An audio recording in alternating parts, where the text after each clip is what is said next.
இன்னைக்கு சூப்பரான ஒரு ஈவினிங் ஸ்நாக்ஸ் தான் செய்ய போறோம். நம்ம வீட்ல இருக்கக்கூடிய ஆனியனை வச்சு ஆனியன் பக்கோடா தான் பண்ண போறோம். வாங்க எப்படி செய்யலாம்னு பார்க்கலாம். ஒரு பேஷன்ல 2 பெரிய சைஸ் ஆனியன் எடுத்திருக்கேன். இந்த மாதிரி நீல வாக்குல கட் பண்ணி அதை ஆட் பண்ணிக்கலாம் ஃபர்ஸ்ட். இப்போ இதை நல்லாவே இந்த மாதிரி உதுத்து விட்டுக்கலாம். தனித்தனியா வரும் நல்லா அப்பதான்.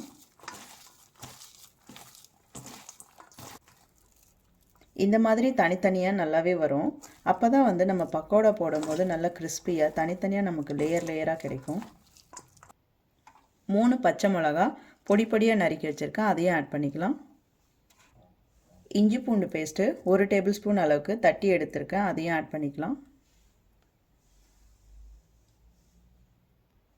கொத்தமல்லி பொடியாக நறுக்குனது கொஞ்சம் சேர்த்துக்கலாம்.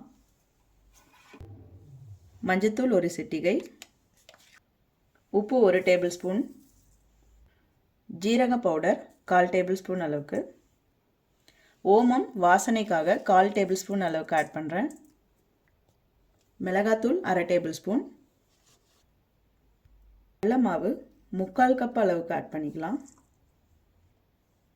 கார்ன்ஃப்ளவர் மாவு 1 டேபிள் ஸ்பூன், அரிசி மாவு 1 டேபிள் ஸ்பூன். இது எல்லாத்தையுமே நல்லா கலந்து விட்டுக்கலாம்.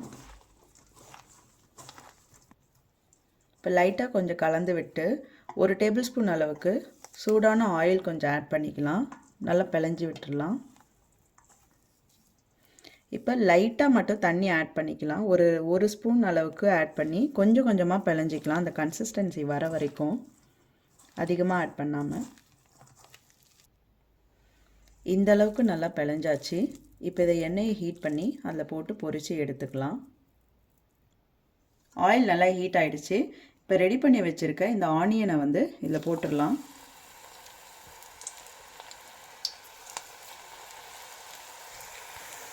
கொஞ்சம் லைட்டாக கலர் மாறினோன்னே இந்த மாதிரி 2 டபுள் சைடும் குக் ஆகிற மாதிரி திருப்பி விட்டுடலாம். எல்லாத்தையும் நல்லாவே கலர் மாறிடுச்சு பாருங்கள், சூப்பராகவே வந்திருக்கு. இந்த ஸ்டேஜில் நம்ம எடுத்து வேறு பிளேட்டில் வச்சுக்கலாம். எல்லாத்தையுமே எடுத்தாச்சு. இப்போ மறுபடியும் இருக்கிற பேட்டர் எல்லாத்தையுமே இதில் போட்டுக்கலாம்.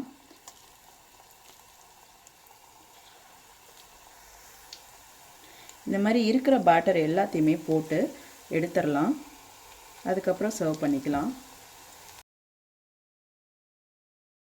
ஆனியன் பக்கோடா ரெடி ஆயிடுச்சு. இதை நீங்களும் வீட்டில் ட்ரை பண்ணிட்டு எப்படி இருக்குன்னு கமெண்ட்ல சொல்லுங்க.